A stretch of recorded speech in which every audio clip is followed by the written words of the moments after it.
All right, everyone, welcome back to the Performance Matters podcast. I'm your host, Matrixx. Today, we were very fortunate to be joined by Manny Silveira, strength conditioning coach, currently in the European nations. I think it's where we're coming from. Very lucky to have him in. First off, quick shout out to our sponsor, petemethnerphotography. He is the premier sports photographer and sportographer here in the Niagara region. If you wish to get in touch with him, please email him petemethnerphotography@gmail.com. Support local, stay south. We're in Niagara here anyway. All right, for those who don't know Manny Silveira, give us the breakdown. Who are you? What made you get into strength conditioning? How the hell did we end up in Europe? Yeah, so I'm originally from Portugal, so always been Europe kid. Um, I then moved to Scotland when I was 9 and sort of lived here ever since. It probably makes sense if I go into my background as an SSC first. So started off when I was 13 in a development program for rugby.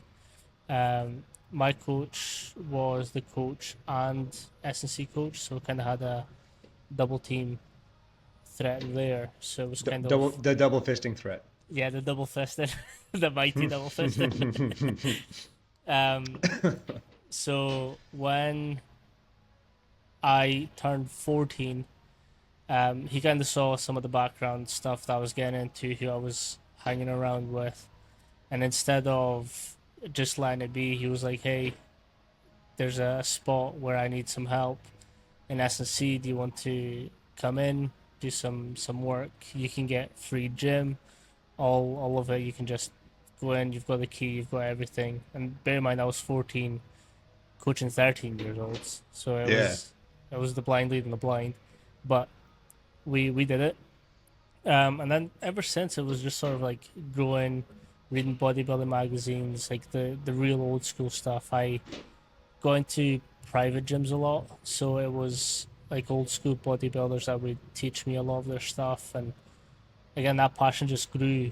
Then it takes me to 18, 19 year old. I didn't know that S&C and the gym is a job. I was just like, oh well, what the fuck do I do? This is a fucking Um, side hobby, eh? What kind of yeah. side hobby is this?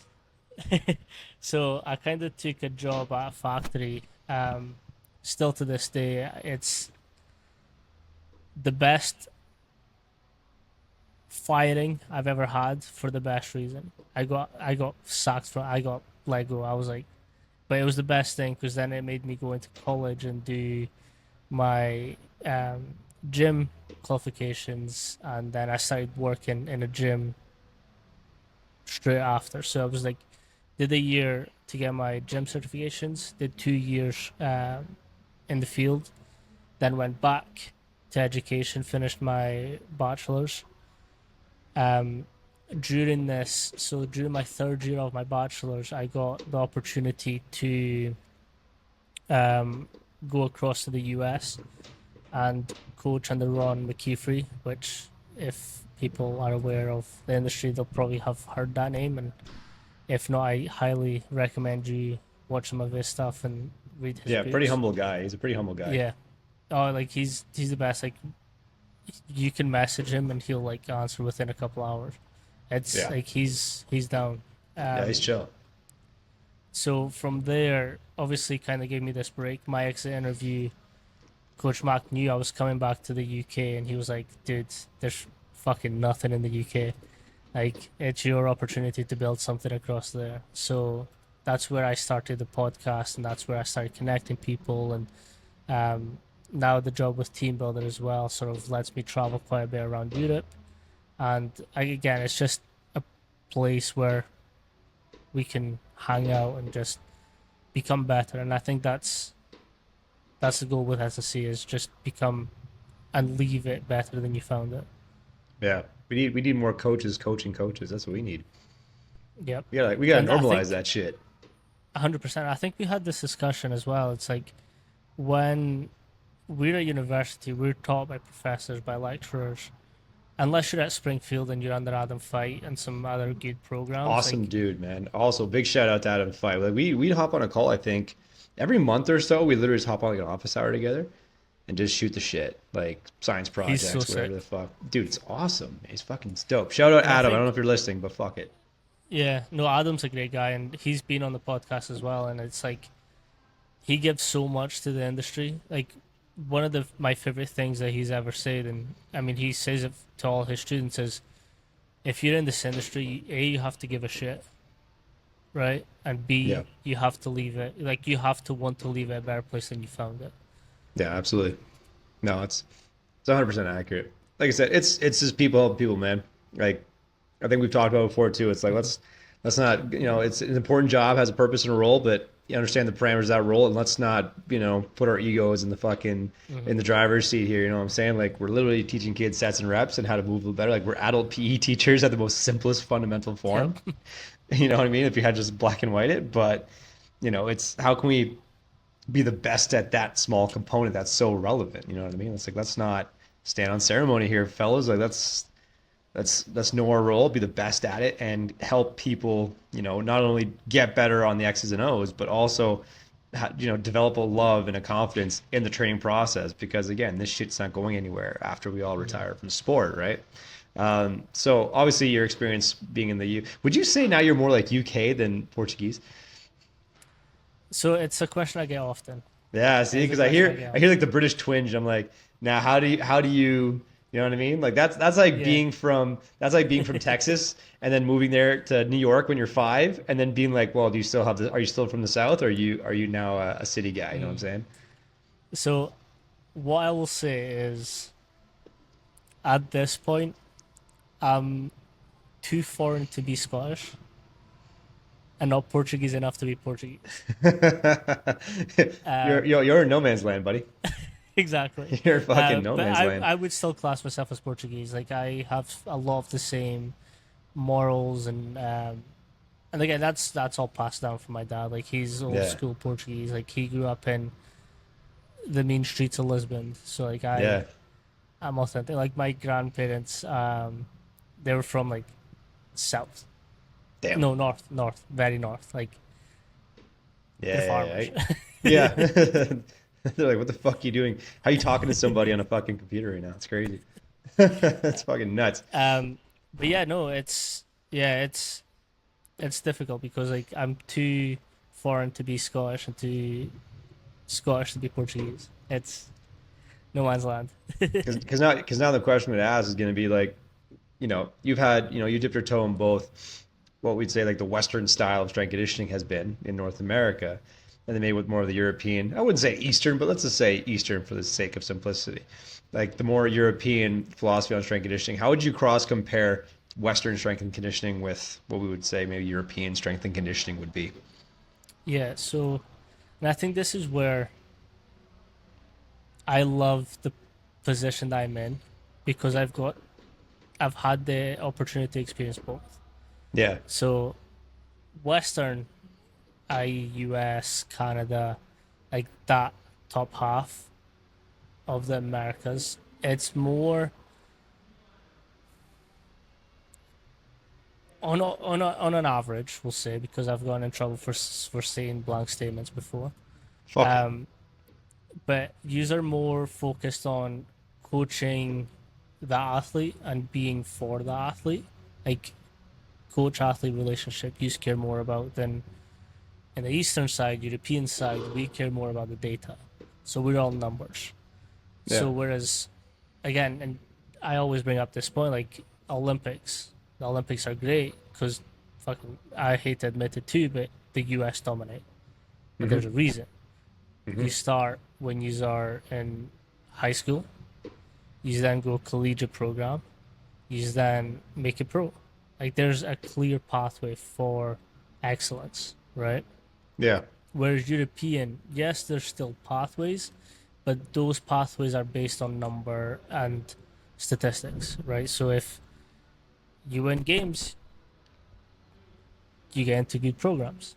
Kind of similar in the US, but you will also look at like scouts. There's a lot of scouts there.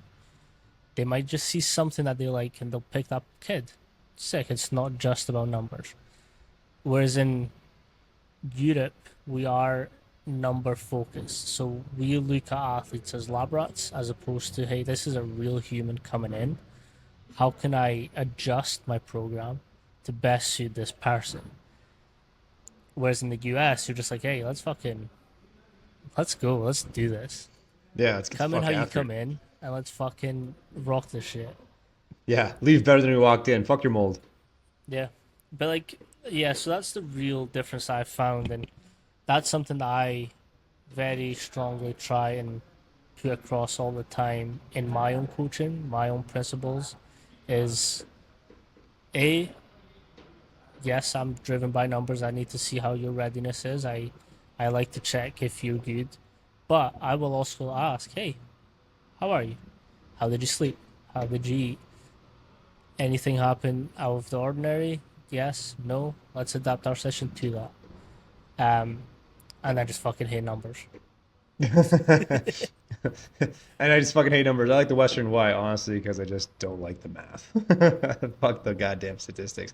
But again, Europe does really well. If you're looking at the Olympics, they do really well in a variety of sports. So you start to wonder, it's like, okay, where's the disconnect then? If the Americans dominate, and obviously, like if you're looking at numbers, they dominate most sport categories and golds. But Europeans are obviously better in soccer, aka football. I get it, you motherfuckers. But It's a they, callback. yeah, I know. Kiss my ass, Manny. Um, so you start to wonder, it's okay, like where's the disconnect and how do some of those programs thrive so hard? And then, some fall so short. That's the So question. I've got a answer for that, Mm. and it's something that if people are familiar with, I'll say soccer, you say football. We're working this way. There you go. If We'll be in the middle. Switzerland. so if I've had conversations with Martin Buccetti, who is a phenomenal researcher and a phenomenal coach. He's coached PYG. He's coached a bunch of high level, like Neymar's, Mbappe's, Zlatan's. Like he's coached those guys. Yeah. I've also spoke to development squad guys, and the disconnect comes from we're looking for individual players. Mhm. So instead of, hey, he's a really good team player, he's a leader. He might not be the best, but we can develop him to be good. Yeah. European soccer, they're kind of like, okay, who's excelling right now? Because that's the kid that we want to make our program great. And then we can just figure out as he goes. But, like, obviously, there's ceilings. And then Yeah. people get weed out from that. And they're sort of, again, I know a bunch of guys who played at really high elite levels as kids, but now they're just working normal jobs. Like, it didn't carry through. There's also the statistics of out of all the teams, maybe one less than 1% make it pro. Yeah. Like there's so much demand, and now because there's so much funding, people are getting imported from different countries. They're looking for the best of the best, and I think that's personally why we lack sometimes because we're looking for individuals, not what makes a team great. If that makes sense. Okay. So you feel like the Europeans are lacking like the team part of it. They're like literally just okay. Again, Yeah. there's obviously outliers. Like I'm Of not. course. Yeah. There's like Ronaldo, Yeah. Portuguese as well, so he's a fucking hero.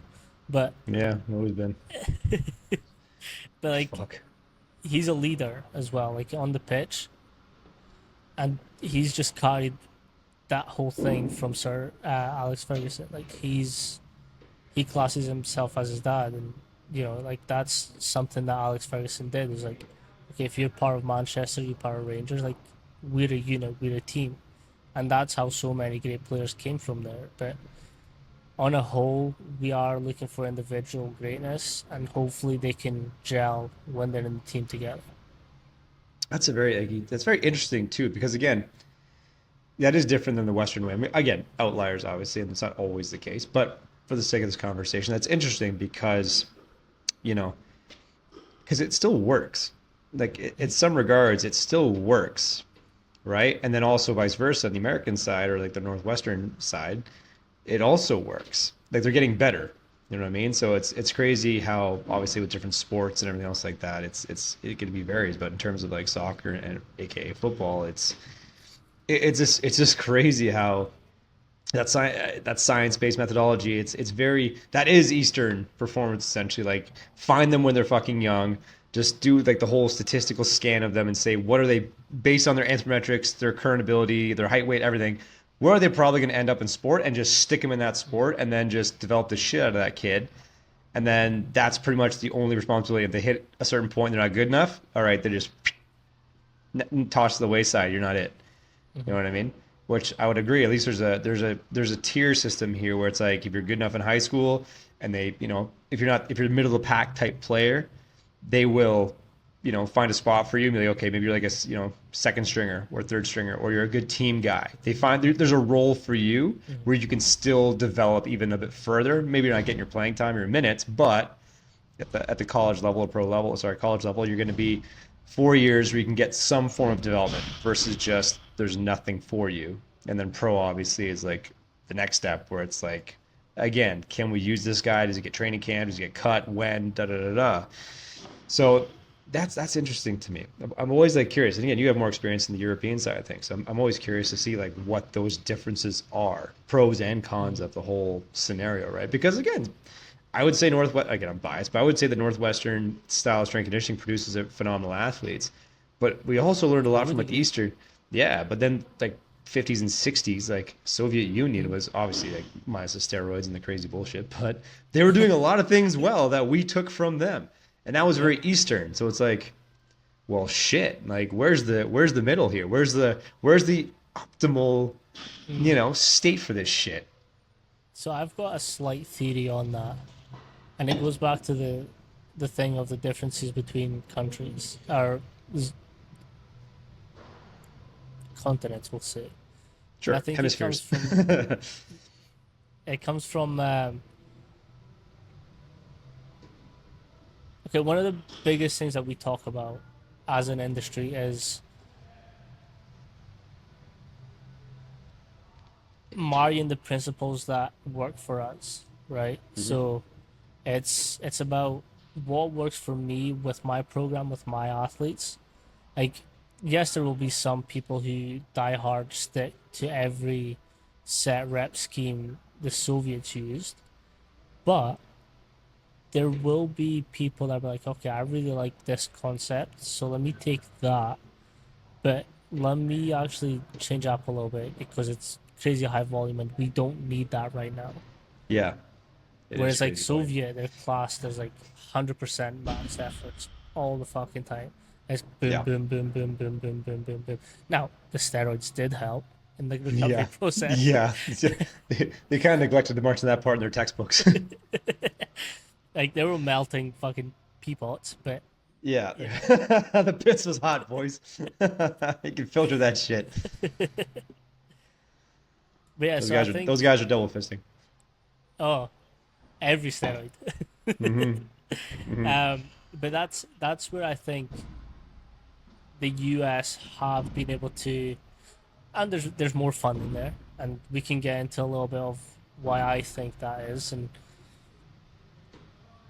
there's, I mean, Canada's kind of the same as well. Like you'll have donors where people invest money into programs and whatnot. In Europe, it's more government based, and that's coming from funding from the Olympics, the Worlds, where if you win, you can have money. If you lose, that money could go to the winners. Yeah. So we're in a pot that's prioritizing the money aspect into the main capitals. So like say in the UK where it's uh, Ireland, Wales, England, Scotland, because all the training camps are held for the Olympics, athletes are held in England, all the money gets put into English sport. Now there's four different countries, so how is that fairly divvied up? It's not. It gets Yeah. all funded to England, and Scotland, Wales, part of Ireland can get a little bit of funding to keep the sport alive. So it's Whereas in the US, I mean, again, it's not all programs. There's Division three, Yeah. twos, one, lower ones.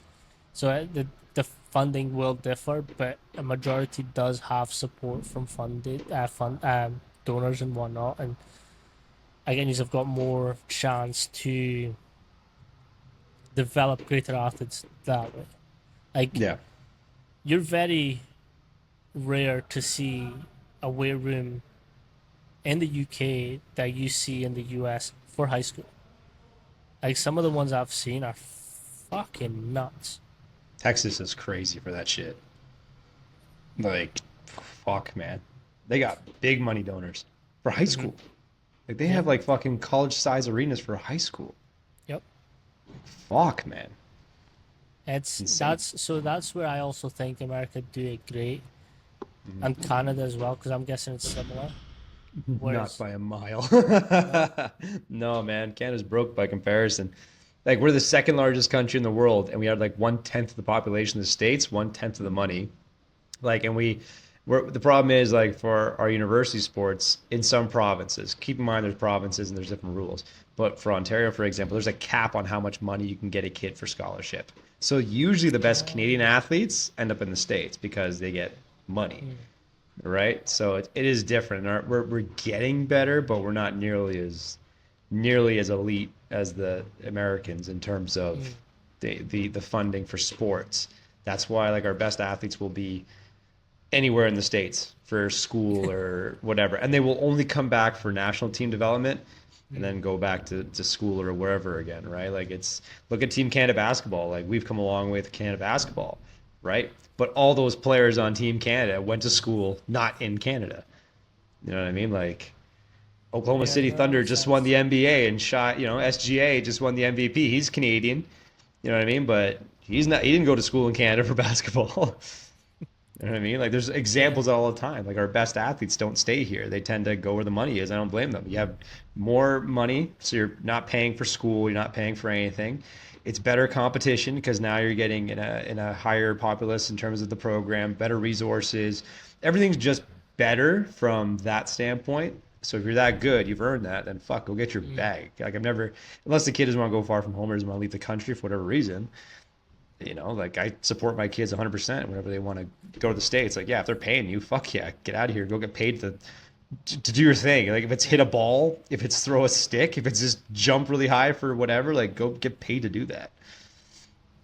I agree. So, I yeah, mean, so it's a little different, but I think kids with those types of opportunities should see as their job. yeah, Like, yep, school's a part of it, but you get paid, you get a lot of opportunities to just do what you love. yeah, it's a privileged problem to have when they're picking schools. Like, they get stressed out, and again, totally don't understand. Like, it's a stress situation. You're trying to get recruited. But I always try to remind them, it's like this is a privileged problem to have. There are like hundreds of people that want the position you're in right now to have to decide a school or get recruited for any sort of funding. Like if you're getting 10 grand, even if it's just 10 grand, that's 10 Mm, grand more than you're getting here. Go. Like you're going to develop so much more just because like the coaching over there for sport is going to be better. You have better competition and training partners over there. Like it's a no brainer for us. So it's like I'm never going to fault a kid for that. Um, and they should take those opportunities because it is a job, and a lot of them that have those opportunities recognize that. You know what I mm, mean? Like at the end of the day, it's student athlete. You have to do the gatekeeper work to make sure you stay eligible. You know what I mean? So you can keep getting paid to do the thing you love to do. So then just do that. And you walk away. If nothing else, if you're done sport after college, hey, you got a free education that's now valuable for you to go do whatever you want, like find a new chapter in your life and a new passion. mm. So, it's that's the funding. The funding difference has always been a battle for the Canadians anyway. Like we can never compare with the Americans in terms of that funding. We just can't. You know what I mean? Like you need private investors and private sponsors and stuff like that. It's a lot tougher for us. We have hockey, which has a lot of funding, but it's we're getting better, but we're nowhere near what the U.S. has in terms of resources. Yeah, I think as well is like when you're playing with now like say NCAA or stuff like that, you have to like make sure you hit all the requirements. Yeah.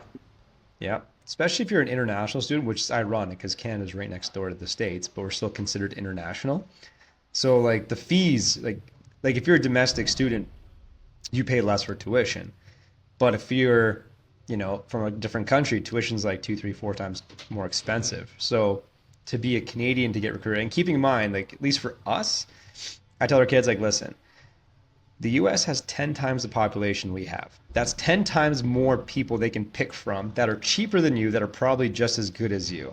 So if you get an offer to play at a school, you beat out the odds of that, and you're four times more expensive. So I'm like, this understand the situation that there is a slight disadvantage for like you have to be really good to be undeniably good so that you get that full ride opportunity to Power Five, right? Undeniable because of how expensive you are and the population they can pick from.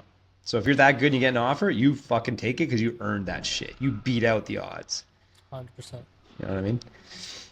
But it's just I could rant on forever about Canadian sport and the direction, but I'm not gonna fucking get Yeah, no, political. it's the exact same for me, and that's why I do get asked a lot of like, what's the differences and where's the funding and whatnot, and I get as passionate as that because like for me, I've seen and experienced that side of like Division One, high level American football. Like, the money is there, Oh, it's huge. but Like then we're I've talking like also yeah. came across the UK where like physiotherapists get paid more than we do. Hmm. And we're sometimes having to be SSC coaches, sports scientists, physiotherapists, and at the weekend we have to tape them out. Yep. Like Yep. I've seen both where like well, the example at UW, we had a coach for fucking everything and anything. We had surgeons on call. That's crazy shit. Like That's fucking crazy. That's money, money, boy. it's wild. Like some like I so I retired early from rugby because of a negligent coach, but it took me 2 years and a half to get a surgery on my shoulder. Right? That's It takes them fucked. like a couple of weeks. Like strengthen Damn. that bitch up and let's fucking get under the knife. Yeah, this is in the UK. Yeah, Scotland. Is healthcare free? Yes. See, ours is too, and it also takes a year and a bit to get anything scheduled. This is Yeah. see, this is see. Suddenly you start to wonder if all this shit makes sense anymore. You're like, you know what? What if you just got really good insurance instead, and then went to the States when you can Yes. get things done in a week? Portugal's the same. Like if you've got enough money, Hmm. like I've had people, like I know people that went to Portugal to get surgeries and diagnosed with shit. But it's cheap. Like it's not cheaper obviously, but it's like it's quicker. Like Yeah, if you're paying, they'll get you quick. yeah, it'll get done. I couldn't imagine waiting like for a year for a surgery, and it happens here all the time. Like sometimes surgeries, like depends how severe, but like on average, if you're not in any major thing, it's like 6 months to 8 months before you get a fucking surgery done. It's absolutely insane. So get on the like you're right. The Americans just have a system that Mm. is that efficient for performance, but also recovery, rehabilitation, and triage for when shit goes wrong. So, Yeah. and then the debate could always be like, well, who's the people running that shit? Yeah, but that's a whole different conversation. Hmm. Yeah. Hmm. When I say donors, that's what I mean. It's like he was really pulling all the strings and puppeteering all Yeah, this stuff. Like I've heard some crazy stories from like coaches that just didn't gel. The donors bought them yeah, out, yeah, and we're not talking like a yep, couple hundred. We're talking millions. yep, yep. That's called hush money. Yeah, That's and get the it's like fuck out money. yeah, it's like let's like we're not happy with the performance from this team. How much has the coach got left on his contract? Ah, easy. Let's pull the funding. Let's fucking get rid of him. Yeah, I don't like him. He's got two, 3 more years. Didn't like the season. Out you go. It's I heard it's nuts. I heard a funny quote. This was a while ago. Someone's like, in sport coaching or just coaching in general, it's like you're guaranteed to get hired and then you're guaranteed to get fired. So plan for both. That's an interesting topic from coaches I've spoke to, and it's like they're actively like putting hands in different pies to make sure that if anything does happen, like then they can at least withstand their way of living for a couple months, so they can Yeah. find something else. And Yeah. it's it's wild that that's the industry that we live in. Like it's Yeah. There's never, some places have security, but for most places but also if you're getting paid that much, it's essentially the risk you signed up for. It's like, yeah, you're on a 2-year contract. Sure. You're making good money. Great. You're not guaranteed that past 2 years. So it's not like full-time permanent. You know what I mean? It's like we got you for 2 years and we might lose you in one. It's so, but that's just the risk you sign up for. You know what I mean? yeah. And I think, again, I'm not a collegiate. I think strength conditioning salaries are getting better. I think there's a ways to go, but at the same time, I think there are a lot of good coaches out there now. But at the same time, how are you vetting them? Like, what are the KPIs that we're using to evaluate our strength conditioning coaches? Because again, yeah, sports science, RMs, numbers, all those performance metrics, that's great. But for team sports, a lot of times you can't nail one thing that improved that thing. Like, oh yeah, their squat went up. That's why they cut that ball. That's like maybe, but you can never prove that. So if you're asking for more money for a salary, well, What's some number? Yeah. you need something, or even if like that's not the thing that improves. Like really, it comes down to you need to win. You are subject to wins and losses just like the sport coach is. It doesn't matter what you do in the weight room. It's like, is the team winning? You can be the best strength coach and your team's losing, you're getting fired. Like, Yep. it doesn't matter. You know what I So mean? I had an interesting conversation with Steph Grubbs, who's now at the Houston Yeah, the Rockets. Astros. Astros, that's the one. Shout out Steph Grubbs. She's phenomenal. So she was also very early on in my podcast, and one of the most interesting things that she said to me is like we need to have a system to evaluate how effective we are, Yep. because like you know yourself, when you get a new athlete in, 9 to 13 year old, like you can throw shit at the wall and they'll work. Like it'll just work. Like the newbie gains are real. Like it will work. Now we don't do that, hopefully, but like in theory you can. You can get them to squat with a goblet. You can cowbell them, dumbbell them, barbell them, dowel them. Like shit will work. But like when we get to high school and collegiate level where things start mattering, like how are we evaluating our effectiveness as coaches? Like can we chalk it down to like what you said, like 1 RMs, movement assessments, whatever you want to test, or do we go injury assessments? Like out of the whole season, we fucking lost every game, but every athlete was healthy throughout it. Is that successful? See, Like now if this is the conundrum, because at the fundamental level, if you're a strength conditioning coach for a sport team, like if you're working the collegiate, and again, I don't work in the collegiate, but this is what I can just imagine. Your risk is if you're on salary for a team, you are dictated by the wins and losses as well. Just like a sport coach is evaluated, how is a sport coach evaluated? Wins and losses. He doesn't know if his drills and everything else, like maybe, but maybe you did those drills last year and you just had a good bunch of players, and this year you have a shitty bunch of players, same drills. So is it your drills that suck, or was it, you know what I mean? So it's like, I think because that one's also so unpredictable to see how good a coach is.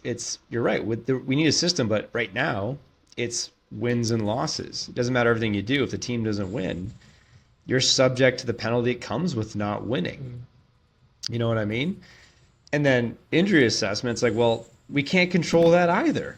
We have no control over that, like zero. You could say that, but there's nothing we can do. It's like, yeah, our team lost all season, but they didn't get hurt. It's like, well, were they good enough to even have the force output to get hurt? Because the more elite someone is, the bigger the machine, the more forces that they have to tolerate, the more their likelihood of getting hurt is, the longer they need to regenerate. It's like if you have that horsepower of an engine, it takes them longer to warm up and longer to cool down. That's if the higher outputs they have, the more prone they are to getting hurt because they express that much force so rapidly. So if you have really good players, their injury rates are probably going to be higher just because of how physical they are. You know what I mean? Versus players that might not be as physically dominant, they also lose. Yeah, they didn't get hurt, but did they express enough output to even put themselves at that threshold of getting hurt? So there's a line there. So we can't, okay, so it's like you can't dictate performance based on the metrics because for the most part, it probably doesn't transfer in teams. So it's hard to like dictate exactly what makes a difference. Okay. You can't do injury because you can't fucking prevent shit because it's chaos. And then the things you can measure might or might not matter. We can't tell. So what are we left with? Wins and losses. It kind of brings me back to our conversation. It was like, you said that the metric that you're going off of is attendance, right? That is all you can control. Is like, did they show up or did they not show up? If they show up consistently, hey, we are bound to get better. Just like they show up to practice, coach is like, if you show up to practice, you're bound to get better. I can guarantee if you don't go to practice, you're not going to get better. That's the only thing we can fucking guarantee. Yep. And like, so many of what we spoke about, like so anytime I do a podcast, like the whole week after, I just self-reflect on what we spoke about. And like, I don't know if you've noticed during our podcast, but I always have notes that I write during it. And so it gives me like little cue cards to be like, okay, let's dive back into what was said. Or let's really ask him about this specific thing. And that conversation, I was like, yeah, like, if the kids aren't there, they're not getting better. But then, like, we go, okay, then it comes down to culture. What's the culture like? What's X, Y, Z like? And then so you asked previously about the comparison between Western and Eastern. And a lot of it as well is like data comparison, right? So when we talk about like wins, losses, attendance, no attendance, like it also comes down to the tests that we run. Like, yes, let's jump test it. Let's VBT test it. Let's do whatever test you want. What are we comparing it to? Are we comparing it to pros? Is that fair comparison? Are we comparing to a different team? Like, is that the players aren't there, the culture's not the same, everything's not exactly the same. And I think we kind of spoke about it too, but like, research is good to give us ideas on what to do, but it shouldn't drive and be the force of your program. Like, you need to. I spoke to Alex Belgic, I think I'm saying his name right, from USC, and he was like, yeah, we test, but like, I just want to be there with them and make sure that it's happening. Yep. Like, see, now this is the thing too. So we say attendance. Like, that's the thing we can be valuable on, is like players are showing up regularly, because the only thing we can say is, okay, if they show up, they're more likely than not to get better. The problem if evaluating a strength conditioning coach performance is like, well, how much better are we making them? And then what are you dictating that by? And that's where you can't prove much. It's like, well, if we're just looking at this certain metric, you're like, hey, we can make this one metric go up. Yes. But does that matter, and how can you prove it? How much does it matter? So it's like, okay, that's true. Like, well, we're not quite there yet, but maybe if we keep analyzing, absolutely, keep collecting your data. But I think a lot of those things are too early to hang your hat on, because it might not be, like, how much are we talking that may or may not affect performance in a team sport? So that's the thing. It's like, are you willing to risk your salary on it? Like, I will improve these metrics. And someone says, well, why do those matter? And you could say, well, this dictates this and this and this. Okay, but how much does that dictate this, this, and this? And we don't know the answer to that. But you're going to risk your salary on it. That's the sketchy part. So you say I want to be evaluated on something. Sure, a lot of people do. Like, I made their squat go up, their RMs, I made their jumps go up. Great. but we still lost. So how much did those things matter? And you're like, well, shit, you're right. Like, really? Anytime, like a good strength coach, like strength coaches need to thank their recruiting officers. Mm. That's who they should be thanking. Be like, thank you for bringing in a bunch of guys or girls that are fucking phenomenal at their job. So it makes mine so much easier to dictate how valuable I can be in terms of that column. Like 100%. that is the crazy part. Because I say, like I said, I think attendance should be number one, just because that is the thing that you can say like, if they don't show up, I can't make them better. If they show up, they're more likely not to get better in some regard. I don't know how much better that's good, like how much better they're going to get, and I can't say how much that's going to matter, but it can't make them any worse. So it's like, okay, unless you're really bad at strength conditioning coaching, then you can make them worse. But let's just assume that's not the issue. Yeah.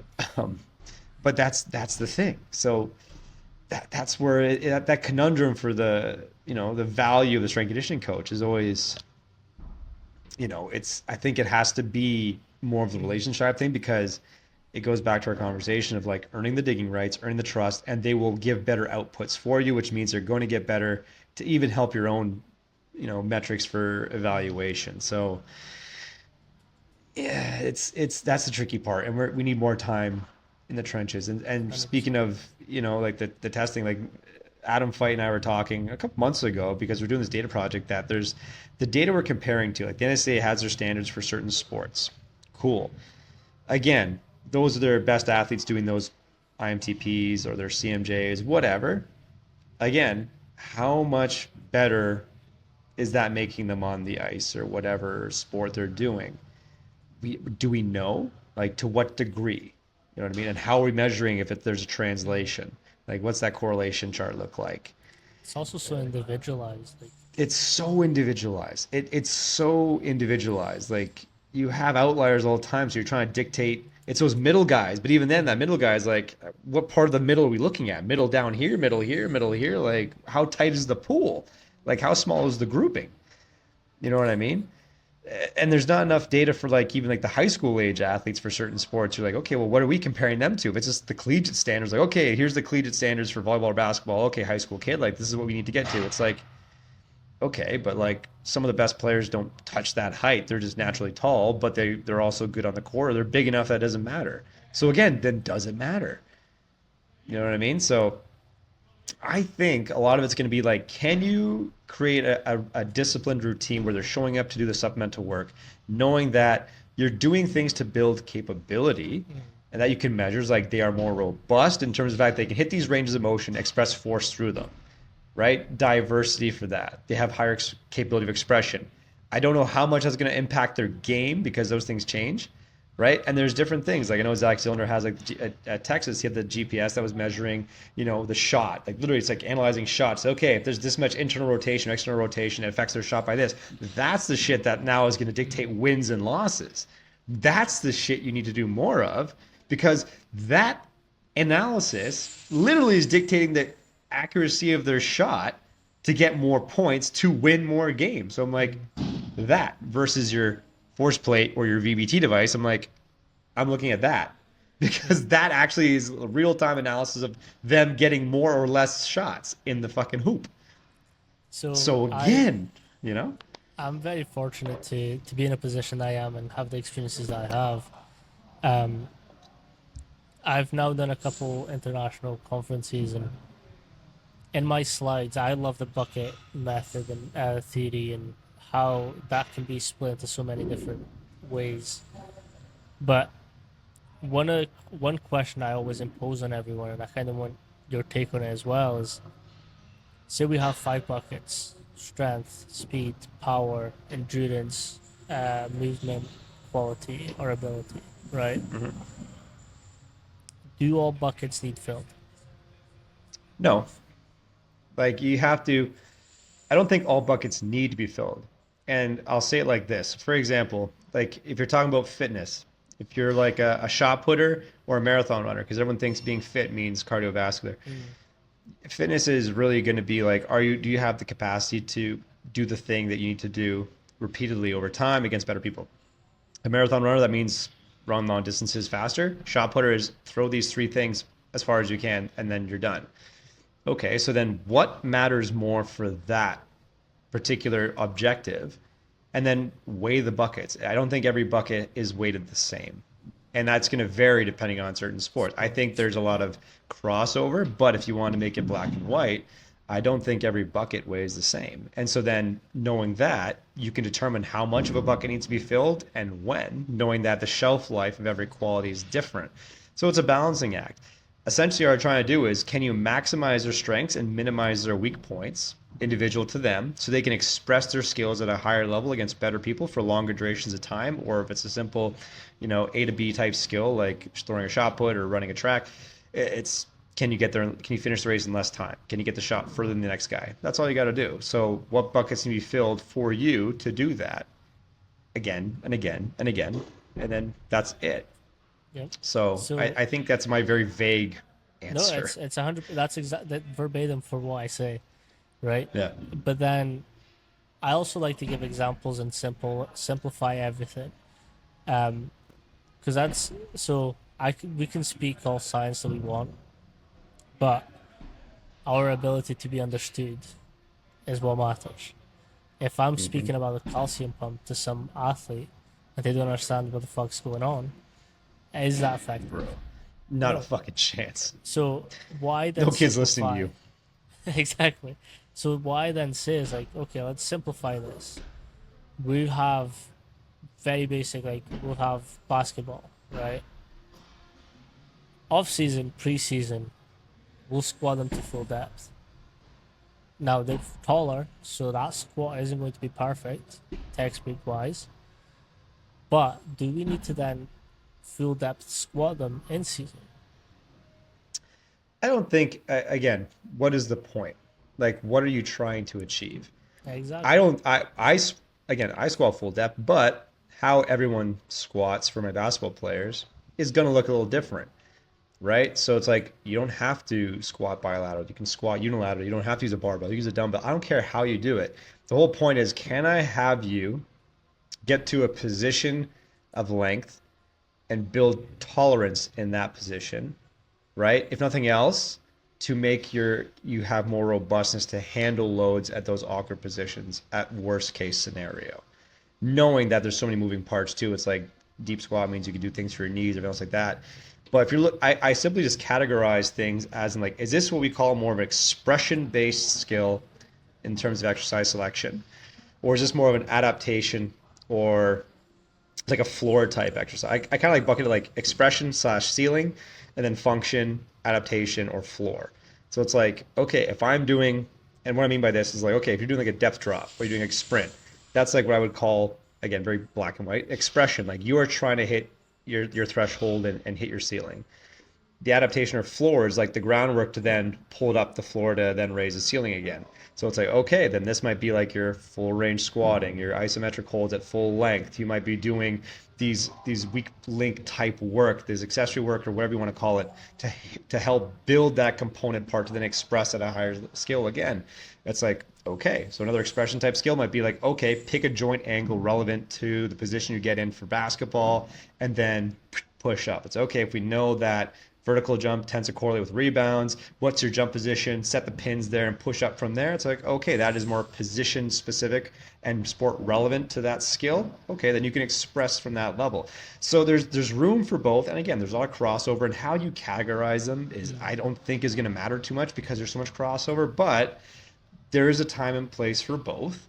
It's just how much and when, and what does the athlete need at that current time, right? Like that's it. Like on game days, for example, you're probably going to spend more time doing position specific work, Mm. right? So from like propulsive actions versus braking actions, knowing that braking actions are more stressful and then tend to have tissue stress.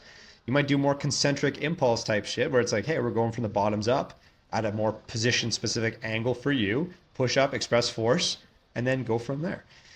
So it's really going to be dependent on so many factors, but hopefully has some clarity. It's just I'm never avoiding it. I also in season will go game day minus whatever just so we can allow for recovery because there are times like, okay, do we have a travel day?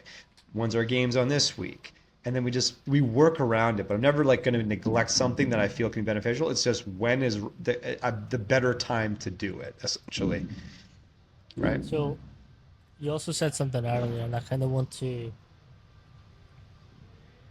Again, it's not all sports, and it should maybe transfer over to a couple more sports than it currently is. But there is a lot of research in the UK. So obviously rugby is a big thing here, where we're obviously 13-year-old can go anywhere from like 30 kilograms to 100, right? There's like if we've got like fast wingers, the lightest guys, to big Yeah. props, like the weight differs a lot. Oh yeah. So is it fair to match 13-year-olds from like more than 70 kilograms on each other? I don't think so. Like that makes no There's sense. going to be a lot of broken bodies. There's yeah, like make it make sense. You know what I mean? If that's the game you're playing, like that's the game you're playing. But in terms of the training aspect, no. Like fit it for them. So You know what what I a mean? lot of the um, rugby governing bodies are using, they're doing some biometric testing. So it's like Okay. looking at their biology, their hormonal situations to be like, okay, you can play. So currently, it's you can play a year up or down. So that levels out the weight situation and the hormonal aspect of sports. And now, again, I don't know how much detail I can provide because this is like ongoing and I'm getting feedback as Yeah. I speak to them. I also don't want to ruin their stuff, but like I think this should be in any sport that there's real contact. Like we should maybe have like okay, he's 13, he's 70 kilograms, he's playing maybe like 30 to 40 kilogram guys. Let's maybe move him up. Or he's I too think it's light or she's I too think light. it's common sense, man. Like, do we need science to, you know what I mean? That's like fucking pissing in the wind. And like, do I need to do a study that's gonna blow back on my leg? It's like, no, just look at your fucking leg. Is your fucking foot wet? Yeah, you piss in the wind. Maybe don't do that. Like, hey, that guy's like 70 kg. That kid's 30 kg. If he hits him, he's probably gonna kill him. But it's a sport, it's the way it is. Like, yeah, but in this context, Mm. I this is kind of probably not a misspoke. good idea. It's called maturation testing. Maturation testing. Yeah. Okay. So it's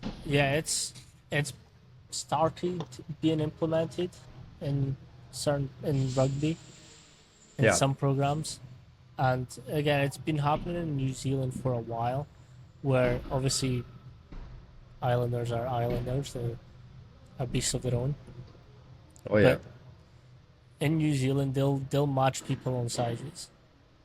Yeah. That makes sense. It's no different than any other combat sport that's individual. Like they have weight classes Hmm. for a reason. You know what I mean? Like you're not having like a 55 kilo guy against a 110 kilo guy. It's like I get it's a team combat sport, but like at a certain point, it's going to be knowing that the prepubescent ages, there can be a huge range for a certain point. And then usually at that higher end, they wean themselves out because they're not physical enough to keep up with the ones that got up there. But that earlier age, if like my thought process for that scenario you just described, is going to be if you're going to do it that way, have a weight class limit for kids and be like, you can't play this sport until you weigh this much. But if you don't do that and say, okay, if you're a kid, yeah, come learn rugby, and you're allowing them, then you are now responsible for a safe environment for them to develop. And you probably know that if you allow them to come in, you're gonna have to monitor who goes against what because you damn well know that a 70 kilo kid is gonna run through a 30 kilo kid, and something is gonna happen. So if you're allowing them to play, it's no different than I would say like the pro selection. Some guys are more physical than other guys, and the guys that aren't physical, they get cut. They don't get to play. They look at them and be like, yeah, you're not big enough. It's not offensive. It's like I could be 5'1" and go out for a basketball team, and the guy would look at me and be like, yeah, you're cut. You're not. These guys are 6'6". You're just not going to play. There's not a health risk in terms of like the contact probably, but it's just you don't get picked based on that. So if you again, not saying you should be cut at the earlier age, it's like they need a chance to learn the skill. But if you're allowing them to learn a combat sports skill, you're going to have to take it upon yourself as the coach in the organization to facilitate learning that skill in a safe manner, because now you have untrained, unskilled athletes learning that combat skill, and you're putting them against guys or kids twice their size. You know what I mean? Like, I So think that's common sense. that's kind of like where it's heading. It's matching the kids to the right level so that they can grow and develop no matter the ability and size. So like Yeah. as I mentioned before, a lot of what happens is they're really good at this age, so they get to go pro. Like Yeah. using maturation skills and all that turns into okay, he's not good yet. Like let's put him in a year below, so like he's got time to mature. He's got time to reach his full potential. He's still in the program. Like Yeah. we can keep him in. He's just playing at a lower level. But when he does hit his strides, because like maturity happens. Like I was 13 when my ball was dropped, right? Like I got a thick voice then. Yeah. Most of the kids were still squealing. But then I Yeah. turned out to be 5'8". Everyone could pass me, Yeah. right? So it's people hit maturity and growth spurts and all that stuff at different levels, but it's how we can keep kids in longer Exactly, and because seeing some how they late mature. bloom, yeah, Yeah. that's exactly it. And hockey is a big. They did studies on this too. Like got most guys in the NHL have early birthdays from January till March. Most guys in the NHL are born between January and March because you're able to play that age group younger, and you're like 6 or 7 months ahead of other kids that are born in later months. And it's not that those kids aren't good; it's that those guys that are born earlier tend to be more talented than their not as developed yet counterparts. And so the non-developed counterpart kids tend to drop out. And those ones are left that are good. Doesn't mean these kids couldn't have been good. It's just that they weren't getting the attention or they weren't developed enough yet to then see the true blossom of their potential. And so they naturally kind of wean themselves out. So I agree. If you're trying to teach unskilled kids something and you allow that, then you have to facilitate them ability to do so in a safe manner, matching for those factors that might be working against them until it becomes that it matters, and then they can wean themselves out or you can wean them out based on those qualities. But you can't judge them if they haven't even had the opportunity to learn those qualities or they haven't been developed to learn those qualities, because that's going to wean themselves out anyway. They're going to go to a tryout at 15 or 16. If they've ever played a sport, they're going to get cut. It's like, yeah, you're just not good enough, and that'll take care of itself. But if you're trying to teach them developmental skills, then you have to facilitate that, knowing that they mature at different rates, and those that have earlier birthdays tend to be more physical, simply because if they're playing based on their birth year, like you can have a kid born in January and a kid born in December. That's almost a year apart, and they're in the same division for their age. Yep. That's a big difference, right? It doesn't mean that kid born in December couldn't be good. He just needs a little extra time to catch up, probably. But will he have the opportunity, or will he be weaned out because of it? Because everyone's being, you know what I mean? So that's where my head's on at with that. You know what I mean? I think it is very dependent. But if you're, I would say at the earlier ages, if you allow them to play and learn these skills, facilitate it in a safe way that's going to help them develop individually as much as possible. Because the natural weaning process of skill and physicality will eventually come into play regardless of those other things. You know what I mean? So this is another callback to our conversation. It's something that I kind of want to bring up and get some more details and info on. Again, you spoke in great lengths, but I just like to hear about it.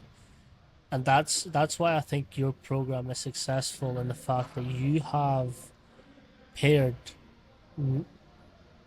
willingly paired, like younger to and older athletes together. Like not obviously in the same program and the same thing, but they're working out side by side. Yeah. And I think that kind of taps into that. Again, we spoke a lot about leadership and mentorship within those roles, but it's like they're getting to see some of the physicality, some of the demands that they might have to encounter later on, and they're just getting used to it. They're just getting exposed to that stimulus, and I think that's again, I tip my hat to you and the way you've run your program because of that. Yeah. So I think the audio kind of cut out a little bit there, but I think I got the gist of your question. The question or statement was more on like how we kind of have younger athletes working alongside older pro or more seasoned athletes, right? I think so. Yeah, I was also speaking about like the leadership and all that plays a role into it, but they also get exposed to that stress and stimuli, right? Because they're seeing what goes into it. I think. Yeah, yeah, Am I yeah. good? I think your Wi-Fi is giving out on you. I think so. I think we're getting better. It's all right. Are we good? We got it. I think so. Minute. Okay. Yeah, okay, I got So you. Um, yeah, so I was asking like because they're getting exposed to the younger athletes are getting exposed to the more senior pro athletes. Like that's a great stimulus to yeah. be exposed to at such an early age because they already know what goes into it. Yep. Yep. I agree. And I think the kind of like correlating the two together. So from the sport perspective and the training perspective, it's like they're allowed to be in the same room, but remember the weight room, as you know, is a facilitated, controlled environment. So they can be exposed to the people that are doing it at a higher level, but they're not in the trenches doing the exact same thing they're doing because they would get crushed. But they can be alongside them learning, right? So it's like they see what they're doing, they can observe and be present, but they're not engaging in the same activity or the same skill or whatever drill they're doing. But it makes them, I think, excited for that part when it comes, when they've earned that step. You Mm. know what I mean? So it's like any other kid, like we have like weight releasers. Some kids are watching these guys do like, whoa, when do I get to do that? Or like well, that's an earned skill. That's a little more quote unquote advanced. So when you earn the right, you can do that too. But we don't need a shotgun to kill a mosquito. So you're good doing this for now. We'll get better. You know what I mean? So it's just an earned thing. But I do want to get into some fun questions to Yeah, to kind throw of wrap shit up. Okay, so this is like what we call like our rapid fire section. So I think okay. it's kind of fun.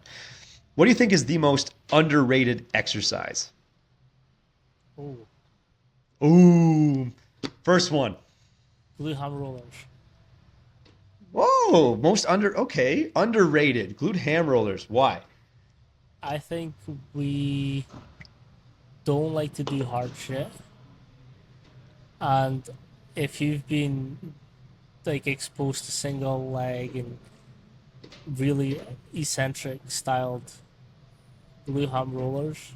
Like Yeah, that shit sucks. But yeah. on the offset, so again, I like speed. I like posterior chain. The stronger your hamstrings are, the quicker you can get the mind, that the brain to send signals to that muscle to act quicker. So Mhm. that's I'm a big posterior chain, so I do like that. I think RDLs are very underrated. Yep, Like I agree. heavy RDLs are underrated. Yep. They're always put in like the C's, like this, like the lower tier on the exercise program. So your C block, your D block. No one like just hammers RDLs at the beginning. It's like a posterior chain finisher. I'm like, RDLs are really good. Like if I had to pick between a deadlift and This an guy. RDL, I'm doing RDLs over deadlifts. I had to pick one or the other. You know what I'm Oh, saying? 100%. Like, so the way I like to do my programs, I have big movements at the start. So if I've Mhm. got like a squat, right, I have some sort of RDL right next to it. So it goes AB. You're getting a squat, you're getting quad dominant, boom, you're getting a posterior dominant all the time. On my next tier, I might do the opposite. I might go RDL heavy as shit, but then I might have some sort of push in there, a lunge pattern or a lateral movement in there. Like I Yeah, posterior's king. yeah. It's. I get you. I get you. Next one, most underrated piece of equipment.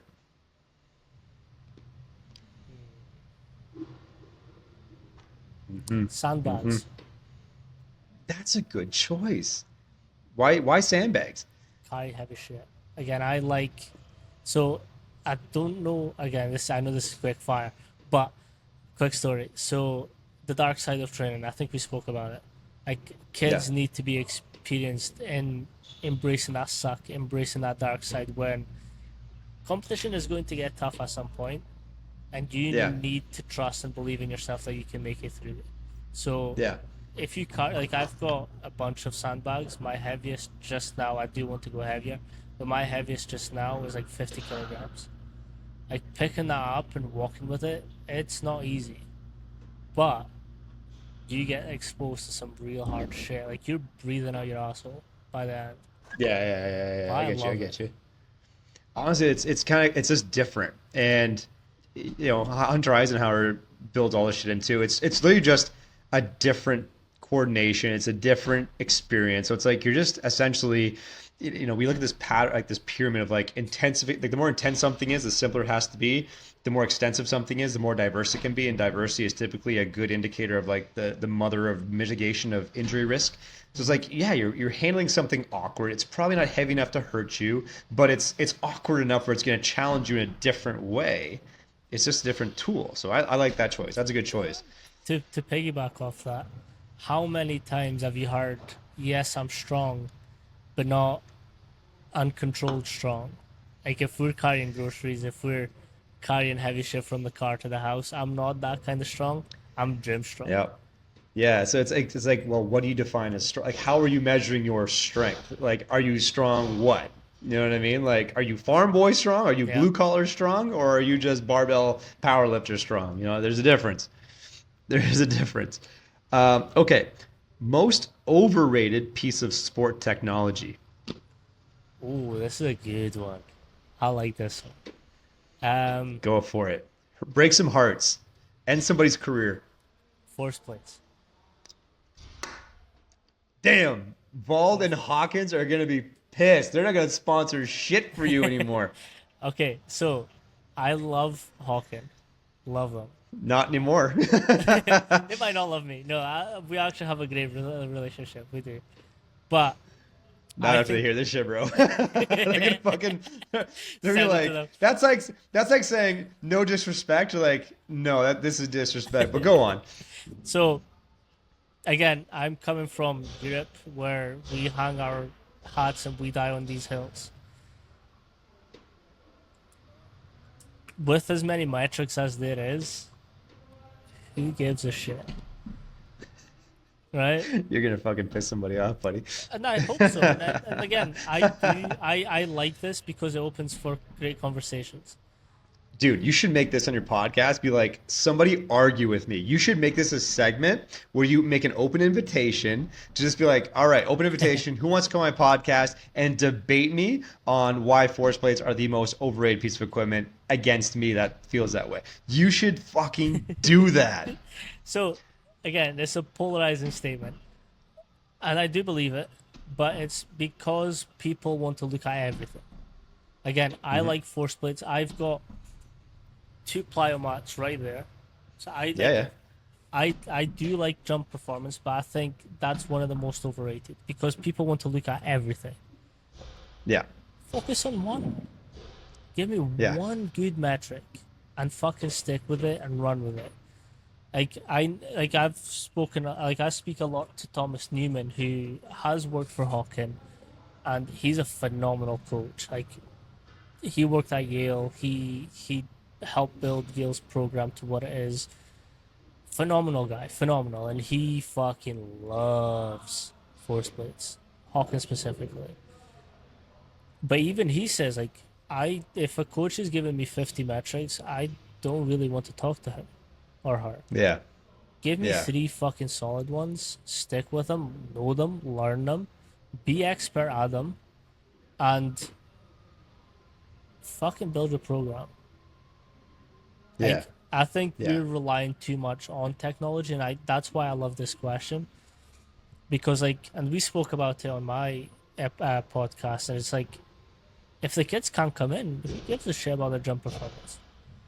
It's irrelevant. Like, It's irrelevant. again, it's a Make it very make sense. polarizing statement, and Yeah, but it makes it fun. but It like, keeps it I'm fun. giving you clicks. I'm giving you clicks. Yeah, it's fun. All right, last one. Fuck, marry, kill. Exercise selection. So if you had to pick an exercise to fuck, an exercise to marry, an exercise to kill, which exercise are you picking? My GHRs Nice. That's a solid commitment. kill deadlifts. Damn. I'll tell you why. And I'm kissing. Kiss step ups. Love Really? step So ups. that's your Saturday night, eh? You just need a little fun, just a little fix. You're doing step ups, you know? Answer the Yeah. phone, step ups. You're like, all Different right. heights. Different heights. You're doing step ups on Saturdays and going back to GHRs on Sundays. That's crazy. Um, Whoa. Break it down for me. Why? so deadlifts. Now, deadlifts are in everything, pretty Yeah. much. Yeah. But I think if you're making a program solely based on deadlifts, you're kind of missing a lot of this other stuff. Like it's really a squat in a different position. Okay then. Take it a step further. Is there a type of deadlift you'd kill, or are other Yes, deadlifts like? Are we talking trap bar? Are we talking trap bar barbell? Are we kill. talking? Oh, it's not 6 feet. It's fucking 12 feet under. Damn, bury a Um, toy. If I had two bullets, I'm shooting you twice. That's so crazy. again, if we're looking at bodily position, which a lot of us like to fixate on, you're not going to get closer to a squat than a trap bar deadlift. Especially if you've got the handles up. That's a fucking squat, right? Interesting. Interesting. Um, Interesting take. yeah, I mean, I like to study movement. And I think Hmm. as a coach, and again, I feel like the art of coach's eye is getting lost because we're too Hmm. focused on iPads and VBTs and force plates and whatnot. We're here the whole time. Yeah. Even on Team Builder, like I fucking love Team Builder. I work for them. I've used them at the collegiate level. I've used it for my own business since I started it. Like I put that shit on the rack and just leave it. Like the Yeah. athletes fucking input their data. I want to be with them. Like Team Builder is a fucking time saver tool. My goal is to spend as much time with them as possible. Yeah. So when I'm looking at these different movements and coach's eye and everything plays into place, like deadlifts, trap bar deadlifts are fucking squats. Damn. I think I don't get me wrong. Like, I think understand the history. Like the deadlift literally was just they picked a plate diameter Hmm.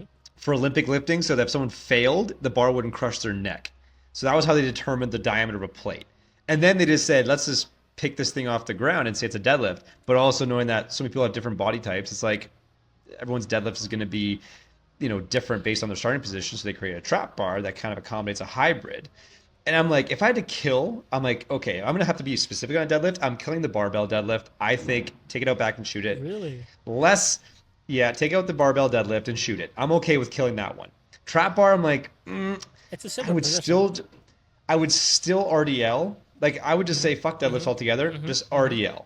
You know what I mean? Find a squat pattern, unilateral, bilateral that works for you, and then RDL and then kill the deadlift altogether if you had to pick. Because I'm like, but then if you want to say, okay, what's a time saver? Trap bar deadlift or a squat off a pin, right? It's a little bit different, but similar enough. You're like, well, can I save time doing a trap bar versus setting up racks with pins? Maybe so. Okay, fuck it, get the trap bar out. What about a straight bar? No. No. Get the fucking deadlift and take it out back and shoot it. You know And what I by the mean? way, deadlift is my strongest lift. Yeah, I know. Hey, everyone here pulls 500, buddy. Everyone here pulls Um, 500. it's fucking yeah. No, yeah. I think, and again, I like hard shit like the sandbag. You have to deadlift it off the fucking floor. Like Yeah. I do like the deadlift, but I do because so much of it is used. Like you're getting deadlifts and everything. Just Yeah. It's just, yeah, let's just, so we've established that. All right. That's fantastic. That's great, man. First off, one, thank you for coming on. If people want to reach out, learn more about you, where can they find you? yeah. So Instagram's probably the easiest. It's at underscored coach Manny underscored. Some I still haven't found the person that's to Coach Manny. It's a very unique name, and I can't find them. But yeah, it's at underscore coach Manny underscore. And I'm really bad at promoting my own podcast, but everything's linked in there. There you go. PH Aka, baby. PH 100%. Aka. I'm telling you, you should take that fucking debate. I think you'd fucking get some. I would be very. If you made that episode, I'm tuning in. I think you'd get at least 3 or 4 good coaches that would debate you, and you better have your shit together because they're Yeah. gonna hunt you.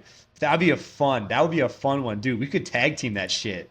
We I should think fucking tag team what would that be shit. fun, and I'm actually willing to put this together, a round table. Oh, this would be good. But you have to have teams. You have to make Yeah, but teams. that's what I'm saying. You have to go Round team red, team table. blue, whatever, and then you have to have like you literally have. Okay, let's say you had 8 coaches on this whatever show. You just send out a questionnaire like this or that, and you say which side of the coin are you on this one? Like underrated, overrated, and just check, check, check, check, check, check, check, and then fucking pick your teams and send it. It would That's cause shit. It oh, would cause havoc. but I think that'd be fucking amazing. Okay, you set that up, and I'm gonna get my popcorn and tune in for that shit. That's a fucking brilliant. Yo, good for me, man. Good for me. What an idea. Good for me. Fucking amazing. Um, all right. Nah, We want a big thank you to Coach Manny for coming on. Make sure you guys reach out to him with any questions. Dope dude. Check out the PH Hawk, by the way. Also a great podcast. You know what I mean? Like yours truly is on there as well. Make sure you like, follow, subscribe. We're on Apple, Spotify, YouTube. Share with your friends. We're out here in Niagara Region, Canada. So show some love. And we will see you all next time.